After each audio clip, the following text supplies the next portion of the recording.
നമസ്കാരം. സ്ഥിരമായിട്ട് മലം പോവാൻ മെഡിസിൻ കഴിക്കുന്ന ഒരുപാട് പേര് നമുക്കിടയിലുണ്ട്. നമ്മുടെ ഇന്നത്തെ ഭക്ഷണരീതി കൊണ്ടും ജീവിതശൈലി കൊണ്ടും നമ്മൾ ഏറെ ബുദ്ധിമുട്ടിക്കുന്ന ഒന്നാണ് മലബന്ധം എന്ന് പറയുന്നത്. പല ആളുകളിലും പല രൂപത്തിലായിട്ടാണ് ഇത് അനുഭവപ്പെടുക. ചില ആളുകളിൽ ഡെയിലി മലം പോകും, പക്ഷെ നല്ല ടൈറ്റിലായിരിക്കും പോകുന്നത്. കൂടുതൽ പ്രഷർ കൊടുക്കേണ്ടി വരും. നമുക്ക് പോയി കഴിഞ്ഞാൽ വീണ്ടും പോകണമെന്നുള്ളൊരു ടെൻഡൻസി ഉണ്ടാകും. ഫുള്ളായിട്ട് പോകാത്തൊരവസ്ഥയായിരിക്കും. എന്നാൽ ചില ആളുകളിലാണെങ്കിൽ 2-3 ദിവസം കൂടുമ്പോഴേ പോകുള്ളൂ, അല്ലെങ്കിൽ ഒരാഴ്ചയൊക്കെ കഴിയുമ്പോഴേ മലം പോവുകയുള്ളൂ. ഇങ്ങനെയുള്ള ആളുകൾക്ക് ഭക്ഷണമൊക്കെ കറക്റ്റായിട്ട് കഴിക്കുന്നുണ്ടാവും, എന്നാലും മലം പോകാനുള്ള ടെൻഡൻസിയേ ഉണ്ടാവില്ല. ഇങ്ങനെ പലതരത്തിലാണ് നമുക്ക് മലബന്ധം അനുഭവപ്പെടുന്നത്. ചില പേഷ്യൻസ് ഒ പിയിൽ വന്നിട്ട് പറയാറുണ്ട്, ഡോക്ടറെ എനിക്ക് പൈൽസ് രോഗമാണെന്ന് തോന്നുന്നുണ്ട്, കാരണം എനിക്ക് മലം പോകുന്നേ ഇല്ല.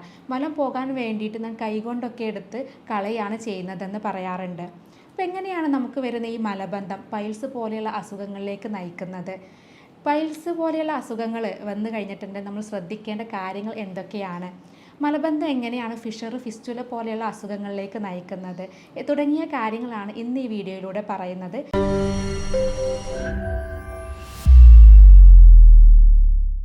ഞാൻ doctor Semiya, doctor Basil's homeo hospital, Pandikkad, Malappuram ജില്ല. ചെറിയ കുട്ടികൾ മുതൽ മുതിർന്ന ആളുകളിലും അതുപോലെ പ്രായമായവരിലൊക്കെ ഒരുപോലെ കാണുന്ന ഒരു ബുദ്ധിമുട്ടാണ് ഈ മലം പോകാനുള്ള പ്രശ്നം എന്ന് പറയുന്നത്.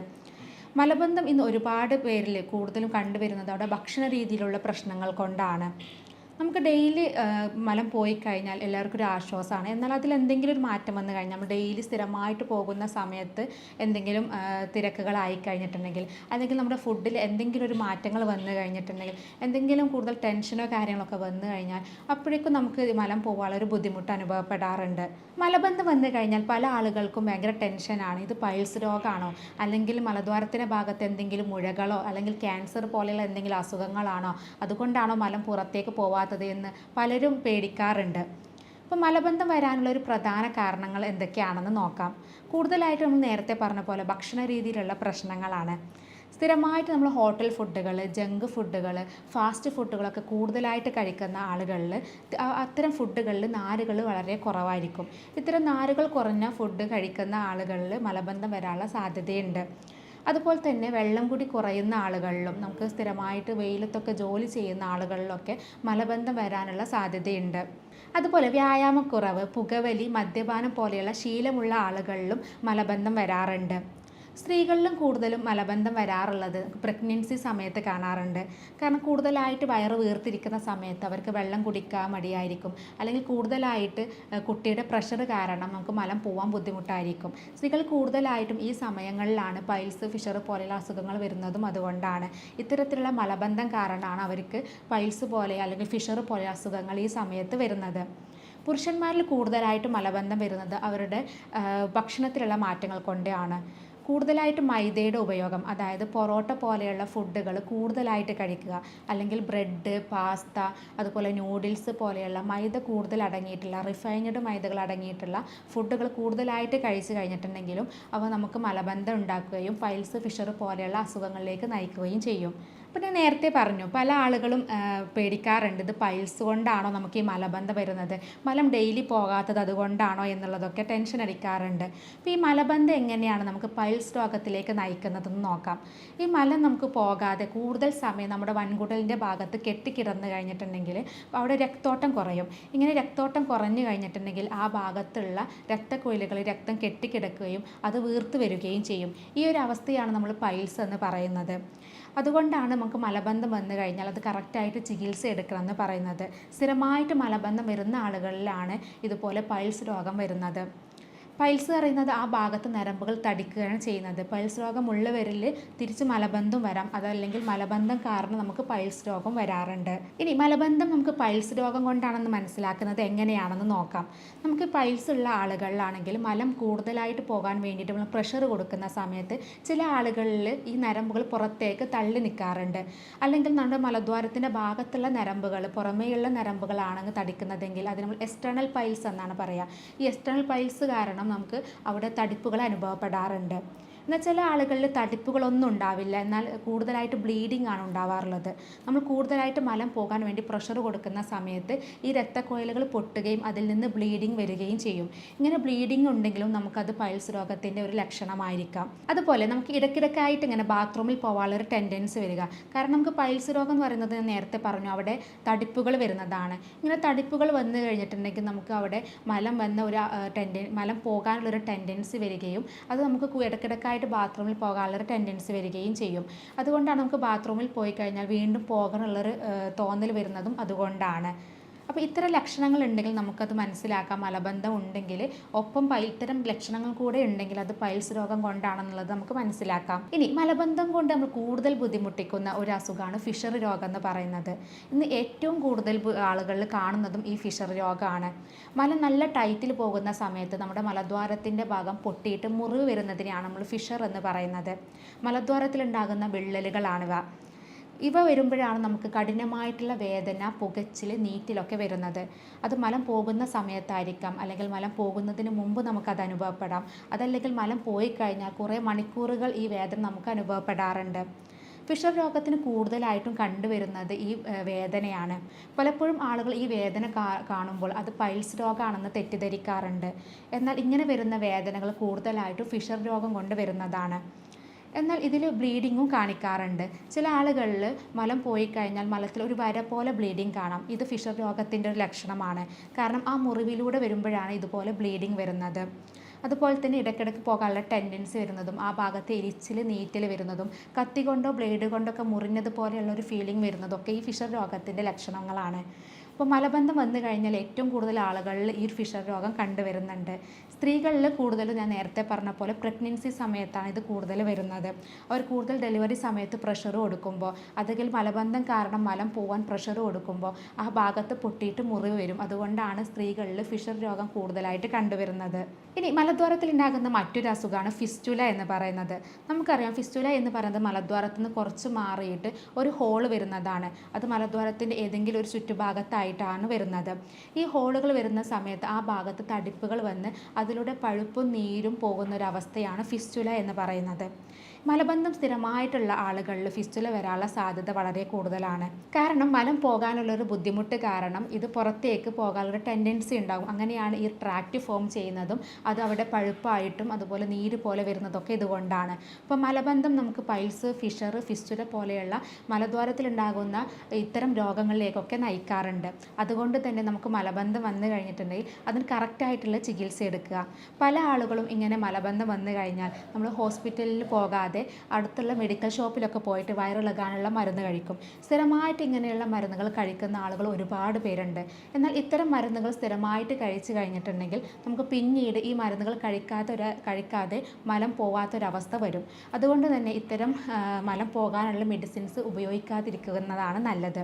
അപ്പോൾ ഇങ്ങനെ മലബന്ധം വന്നു കഴിഞ്ഞാൽ അത് എന്തുകൊണ്ടാണ് വരുന്നത്, നമ്മുടെ ഭക്ഷണത്തിലുള്ള മാറ്റങ്ങൾ കൊണ്ടാണോ അല്ലെങ്കിൽ എന്തെങ്കിലും അസുഖങ്ങൾ കൊണ്ടൊക്കെ ആണെങ്കിൽ അത്തരം കാര്യങ്ങൾ മനസ്സിലാക്കി അതിന് കറക്റ്റായിട്ടുള്ള ചികിത്സ എടുത്തു കഴിഞ്ഞാൽ നമുക്കത് പൂർണ്ണമായിട്ട് തന്നെ മാറ്റിയെടുക്കാം. ഇനി സ്ഥിരമായിട്ട് മലബന്ധം വരുന്ന ആളുകൾ ശ്രദ്ധിക്കേണ്ട കുറച്ച് കാര്യങ്ങൾ പറഞ്ഞു തരാം. ഒന്ന്, ഭക്ഷണത്തിലാണ് ശ്രദ്ധിക്കേണ്ടത്. കൂടുതലായിട്ട് നാരുകൾ അടങ്ങിയിട്ടുള്ള ഫുഡുകൾ കഴിക്കുക.